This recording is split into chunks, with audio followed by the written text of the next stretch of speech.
A aula de hoje é sobre números primos. O que são os números primos? Quando tem somente dois divisores naturais distintos, ou seja, quando o número divide apenas pelo 1 e pelo próprio número. Eu tenho aqui alguns exemplos. O número 2, ele só dá para dividir por 1 e pelo próprio 2. Não tem outro número que eu divido 2. 3 também é um número primo. Ele divide só por 1 e por 3. O número 4 é um número primo? Vamos ver. Ele divide por 1, divide por 4, que seria ele mesmo. Mas eu também posso dividir ele por 2. O 4, além de ser divisível por 1, por 4, ele também é por 2. Então, se ele tem um outro número que divide, então ele não é um número primo. Aqui eu coloquei uma tabelazinha do número 1 até o 50. Aí a gente vai verificar, esses que estão circulados são os que são os números primos. O 2, o 3, 5, 7, 11, 13, 17, 19 e assim por diante.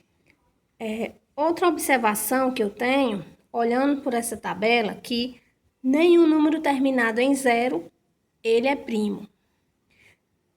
Os números que terminam em 8 também não. Que terminam em 6 não. Que terminam em 4 não. O único que termina em 2 que é primo é o próprio 2. Portanto, o único número par que é primo é o número 2, certo? Aí aqui eu tenho algumas observações. Primeira observação. O único par que é primo é o número 2, que eu acabei de mostrar para vocês. Observação 2. O único primo que termina em 5 é o próprio 5.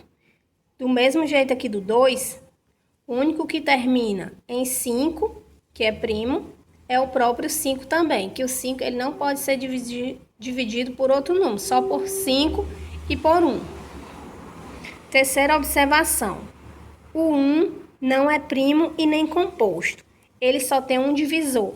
Então, o 1 ele não se caracteriza nem como primo e nem como composto. O que é o número composto? Número composto é quando ele não é primo, ou seja, quando tem mais de dois divisores. Então, todos os números que não são primos, eles são chamados de números compostos. Então, o 1 ele não é nem primo e nem composto. O 1 é uma classificação diferente. E o número 0? 0 não é primo e nem composto. Mas por que o 0 não é nem primo nem composto? Também pelo outro motivo. Porque o 0 tem infinitos divisores. Então, o 1 não é, porque ele só tem um divisor. E o 0 não é, porque ele tem infinitos divisores. Então, é isso.